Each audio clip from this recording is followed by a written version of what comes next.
Hola, mi nombre es Felipe Gavilán y en este video vamos a continuar analizando el libro de Clean Code de Robert Martin.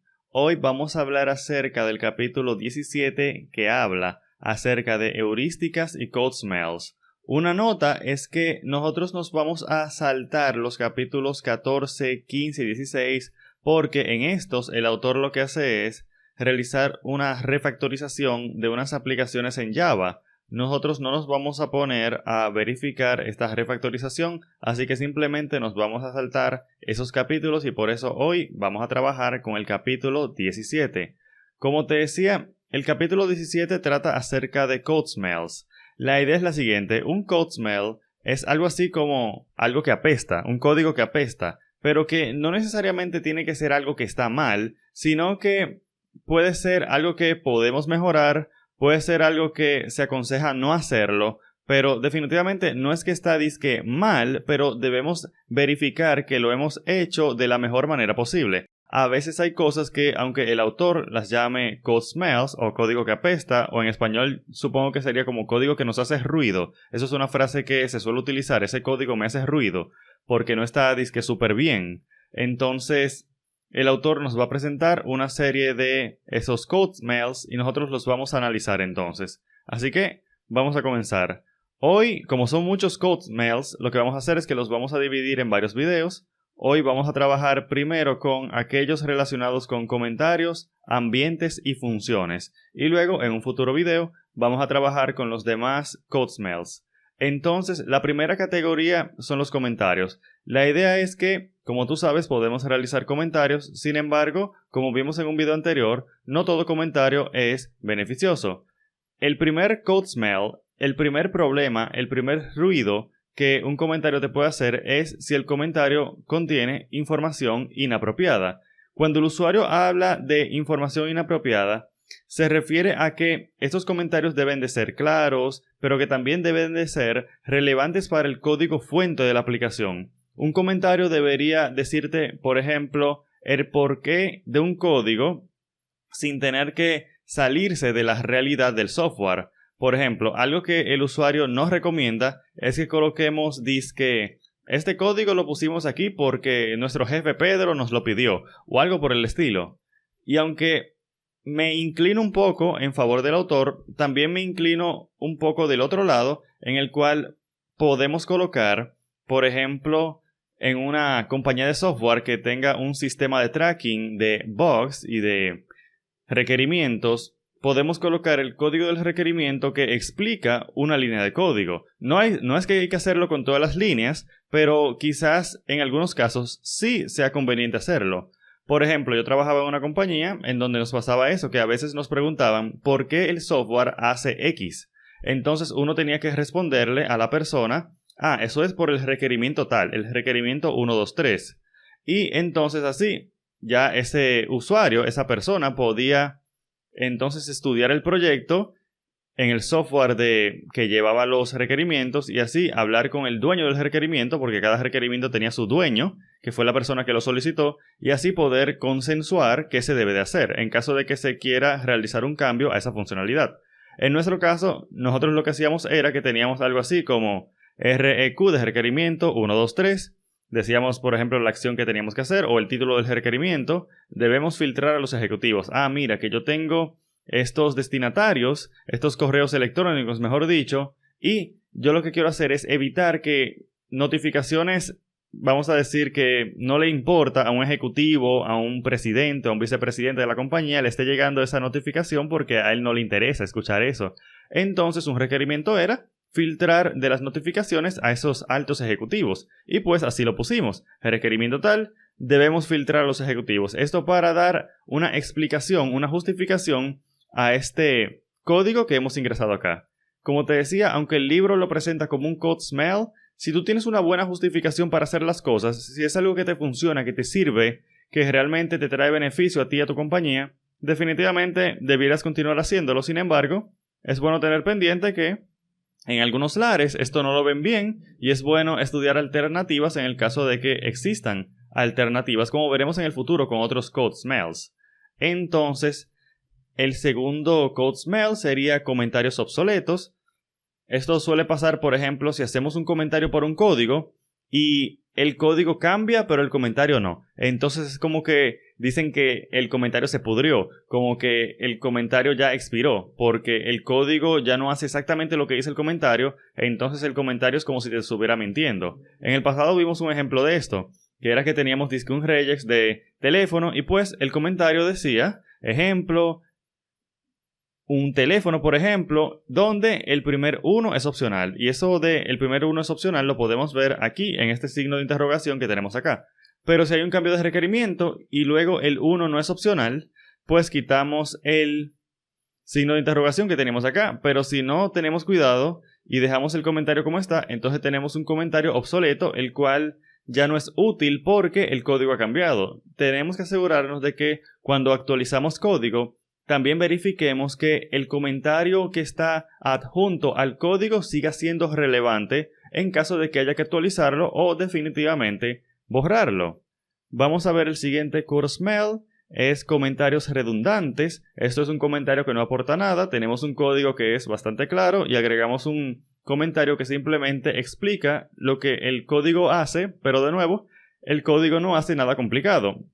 No es como el ejemplo anterior, donde teníamos un regex, que sabemos que es una serie de símbolos, que es un poquito a veces difícil de leer, que un comentario acompañado de un regex siempre es bienvenido porque los regex o expresiones regulares son difíciles de leer. Entonces, en esos casos se justifican, pero en casos como el siguiente, no, donde yo simplemente tengo una clase persona y yo coloco un comentario de clase persona y tengo una propiedad nombre y aquí coloco nombre de la persona y así sucesivamente. Eso realmente no aporta nada, simplemente agrega ruido a nuestras clases, agrega ruido a nuestro código fuente y en definitiva deberíamos evitar este tipo de comentarios redundantes que realmente no aportan nada.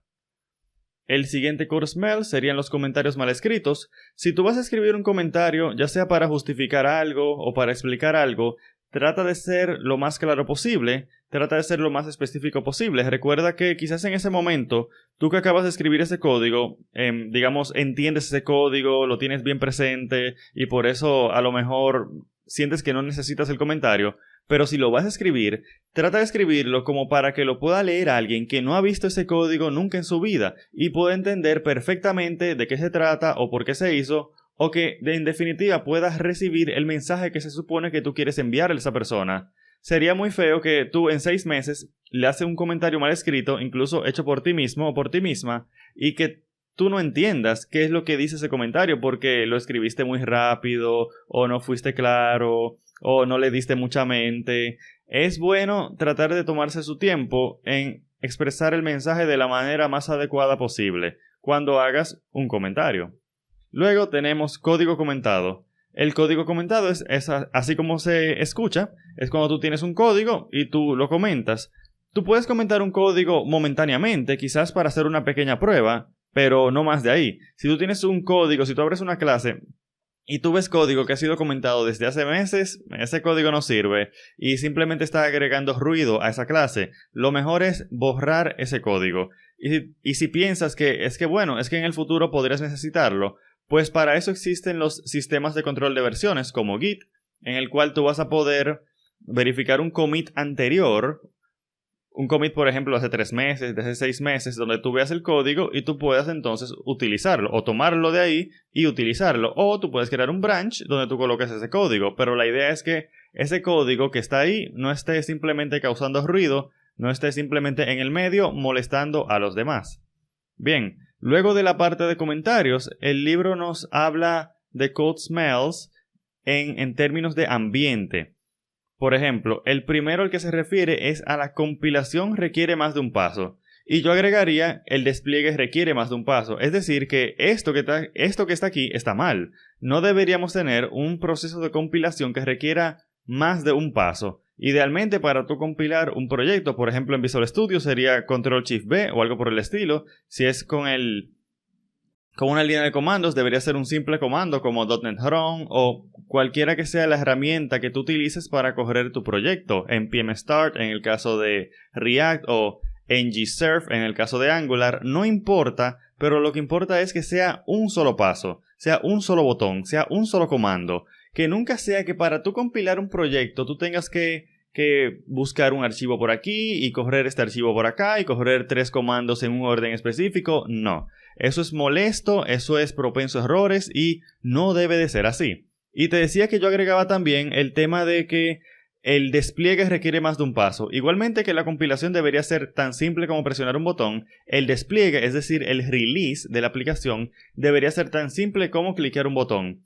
Ahora está muy de moda utilizar, por ejemplo, GitHub Actions, en el cual tú tienes un código fuente en GitHub, es decir, tu repositorio de Git, que puede ser hosteado por la compañía GitHub, y cada vez que tú le hagas commit a ese código, es decir, cada vez que tú actualices el código, un programa, vamos a decirlo así, un programa se va a poner a correr tu aplicación, la va a compilar, y si todo está correcto, va a empujar esos cambios hacia un servidor, por ejemplo, un servidor de producción. Esto es ideal porque así es muy sencillo hacer, por ejemplo, un despliegue a producción. Se puede hacer desde cualquier máquina porque no requieres tener un software súper complicado instalado. Simplemente requieres poder hacer un commit, un push, mejor dicho, hacia GitHub para que él se encargue de, con ese GitHub Action, realizar el deployment o el despliegue hacia el servidor de producción. A mí me gusta trabajar así, con ese tipo de herramientas, dentro de lo posible. Así que te invito a que también lo intentes, ya sea con GitHub Actions o con Azure DevOps o con cualquier otra herramienta como Jenkins, por ejemplo, o con cualquier otra herramienta que realmente te la ponga fácil para realizar todo el proceso de despliegue de tu aplicación. Luego tenemos las pruebas requieren más de un paso. De nuevo, esto sería otro error, que tú no puedas correr las pruebas automáticas de tu proyecto de una manera simple. Idealmente, con un comando, con un botón, con un clic, tú deberías poder correr todas las pruebas automáticas de tu proyecto sin tener que estar dando pasos previos. Si tú tienes que ir a un servidor a borrar una base de datos para correr tus pruebas automáticas, fracasaste. No está bien, debes de tratar de automatizar esa parte incluso. Así que, definitivamente, hacernos la vida más simple, automatizar esos pasos que no deben de ser manuales, automatizar las cosas te va a servir para poder ser más productivo y también para tener menos errores a la hora crítica de ya sea compilar tu proyecto o de desplegar tu proyecto o de correr las pruebas automáticas de tu proyecto. La siguiente parte es la de las funciones. Ahora vamos a hablar de code smells relacionados con funciones. Vamos a ver que el primero es demasiados argumentos. El autor siempre dice que lo que más le gusta es una función sin argumentos. Lo segundo mejor sería una función con un solo argumento o con 2 o máximo 3. Ya más de 3 argumentos para el autor, esto es exagerar, y lo mejor sería buscar una forma de evitar eso. Una forma de evitar eso es crear una clase que encapsule esos argumentos que tú quieres pasarle a esa función. Esa es una de las técnicas que el autor nos brinda para evitar este tipo de situaciones. A veces hay que ser creativos para poder lograr eso de tener funciones con la menor cantidad de argumentos posibles, pero eso hace que el nivel de complejidad de las funciones disminuya y por tanto se vuelvan funciones más fáciles con las cuales trabajar. Así que definitivamente es algo que hay que tener pendiente. No quiere decir que tú no puedes tener una función de repente con 4 o 5 argumentos, pero que sean la menor cantidad de funciones posibles que tengan esa característica. Vamos a ver que el segundo paso son los argumentos output. Los argumentos output se refieren a cuando tú le pasas un parámetro a una función y tú esperas que ese parámetro sea editado por la función para tú entonces hacer algo con ese argumento que fue editado desde el cliente de la función. Vamos a ver un ejemplo. Esto es algo que me pasó justo cuando yo estaba preparando esta clase. Un estudiante de Udemy, de mi curso de Blazor, me mandó este código y me dijo que no entendía esta segunda línea que tenemos aquí. Fíjate que en la primera yo estoy inicializando un arreglo de bytes con un tamaño específico. Yo tengo esta imagen, que es asimismo una imagen. Yo estoy abriendo un stream, estoy leyendo el stream y estoy escribiendo en el arreglo de bytes los bytes de la imagen para luego convertir este arreglo de bytes en base 64 para asignarlo a esta variable, y esto lo que va a hacer es que se lo va a mostrar al usuario, es decir, el usuario va a poder escoger una imagen de su PC y le va a salir en la aplicación. Perfecto, nada del otro mundo. Sin embargo, al usuario, o mejor dicho, al estudiante, al estudiante se le hacía difícil entender esa línea de código porque él pensaba que no se estaba haciendo nada. Claro, porque yo lo que estoy haciendo es un await y imagen, OpenReadStream, readAsync y le estoy pasando un parámetro, pero yo no estoy retornando nada. Yo pareciera que no estoy retornando nada y por tanto él me preguntaba si yo podía omitir esa segunda línea, pero no. Él no entendía que este rbytes de acá, es un argumento output, así que yo se lo estoy pasando a la función readAsync para que este argumento de rbytes sea editado por la función. Fíjate que no fue intuitivo para el estudiante darse cuenta de que realmente esta línea sí era muy importante porque es a partir de ella que yo estoy obteniendo el arreglo de bytes que representa la imagen que el usuario ha seleccionado en su PC. Te quería traer ese ejemplo a colación porque, como te decía, le pasó a un estudiante justo cuando estaba planificando esta clase y para que vean que no para todo el mundo es intuitivo eso de los argumentos output, que a veces se hace difícil saber qué es lo que está pasando en esa línea porque no me está retornando nada, pareciera que no hace nada, pero realmente sí hace algo y hace algo muy importante. Entonces vamos a continuar. Vamos a ver que tenemos los argumentos flag. La idea de los argumentos flag es que tú le pasas a una función un booleano, un argumento booleano y tú vas a hacer, por ejemplo, if true, hacer una cosa, else, hacer otra. Es decir, tú creas algo así como dos caminos en la función donde según el valor del booleano es que tú vas a hacer una cosa u otra. Al autor no le gusta esto porque tú sabes que al autor le gusta mucho el principio de responsabilidad única, en el cual se supone que cada función debe tener una sola razón para cambiar, pero entonces si la función tiene dos caminos, eso quiere decir que la función tiene dos razones para cambiar, o al menos dos razones para cambiar. Al autor no le gusta esto, él dice que lo mejor sería tratar de separar esto en dos funciones aparte. Vamos a ver un ejemplo. Aquí yo tengo un método de comprar libro y yo tengo un libro que yo paso como argumento y incluir descuento. Este vendría siendo el flag. Este es el flag. Es un booleano y si el booleano es verdadero, yo voy a hacer una cosa y si el booleano no es verdadero, pues yo simplemente no lo hago. Es decir, hay como que una condición que hace que una pieza de código se ejecute dentro de mi función. Por tanto, para yo probar este tipo de código, este método de comprar libro, yo tengo que probarlo dos veces, con el incluir descuento verdadero y con el incluir descuento falso. Lo cual está bien, no hay ningún problema, pero algunas personas entienden que esto del if está agregando complejidad innecesaria a nuestro método de comprar libro. Y hasta cierto punto yo estaría de acuerdo. Como te decía, de nuevo, estos son code smells, pero no significa que es algo que está mal o algo por el estilo. Quizás en este caso sea perfectamente lógico tener este booleano aquí y hacerlo de esta manera. Quizás este es el diseño más simple para esta función y no hay ningún problema con eso. Sin embargo, es importante tener presente que hay alternativas. Por ejemplo, a mí no me gusta que sea un booleano incluir descuento. Yo preferiría, desde el punto de vista del negocio, incluir un listado de descuentos. ¿Por qué?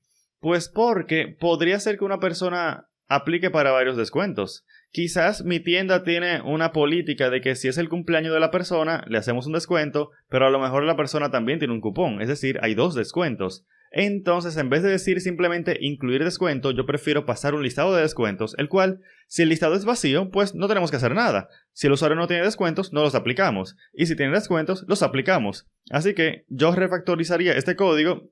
De nuevo, si entiendo que es necesario, no es obligatorio, pero yo los refactorizaría de la siguiente manera. Comprar libro, que tiene un argumento libro y un listado de descuentos. Fíjate que yo tengo aquí entonces un listado de descuentos y yo simplemente aplico los descuentos y si no hay descuentos no pasa nada. Y luego hago la compra del libro y así me evito tener que utilizar el booleano y además ahora mi sistema es más flexible porque puede manejar varios descuentos al mismo tiempo para una misma compra. Así que, en definitiva, de nuevo es un code smell, no quiere decir que está súper mal y que hay un problema con el código o algo por el estilo, pero nos debe de invitar, el code smell nos debe de invitar a ver si hay alternativas en el diseño de nuestra aplicación. Vamos a ver. Luego tenemos funciones muertas. Cuando hablamos de funciones muertas, nos referimos a ese código que nadie llama. Ese código que está ahí, que no está comentado, pero que nadie llama. Mira un ejemplo, en Visual Studio tenemos esto. Fíjate que yo tengo aquí, por ejemplo, esta clase destinatario, es una simple clase, no importa, pero fíjate que aquí me dice que tiene 2 referencias, es decir, esta clase se está utilizando en 2 lugares. Y esta propiedad que tenemos aquí se está utilizando en un lugar, es decir, Visual Studio me asiste en decirme si, por ejemplo, una clase o una propiedad está siendo utilizado o no. Pero fíjate este método de comprar el libro, que era el ejemplo que te decía. Mira como yo tengo 0 referencias, lo que quiere decir que esto es código muerto. Nadie está llamando a comprar el libro. O por lo menos yo sé que no, porque aquí dice 0 referencias y yo sé que no hay ningún código externo o algo por el estilo, como un código que se llame a través de una petición HTTP, como si esto fuera un web API o algo por el estilo. El tema es que yo sé que hay 0 referencias a este código. Yo sé que nadie está llamando este código, lo que quiere decir que es una función muerta. Y si nadie llama la función, ¿por qué está ahí? Quizás en el futuro yo sé que alguien la va a llamar. Está bien, no hay ningún problema con eso. De nuevo, estos son simplemente core smells, estos son simplemente lineamientos que nos aconsejan de que, hey, mira, a esta función no la llama nadie. ¿Qué es lo que pasa? Si la respuesta es que va a ser pronto llamada porque pronto alguien va a desarrollar el código que va a llamar a comprar el libro, no hay ningún problema. Ahora, si eso tiene meses ahí sin que nadie lo llame, quizás sea buen candidato para que borren esa función. Perfecto, ahí está todo bien. Ya esta es la primera parte del tema de los core smells. Vamos a continuar con la próxima parte que habla de otras de las categorías nombres y de las categorías general, en la cual hay muchos consejos que podemos ver para evitar caer en trampas como esta, en cosas que realmente hacen que nuestro código sea menos mantenible.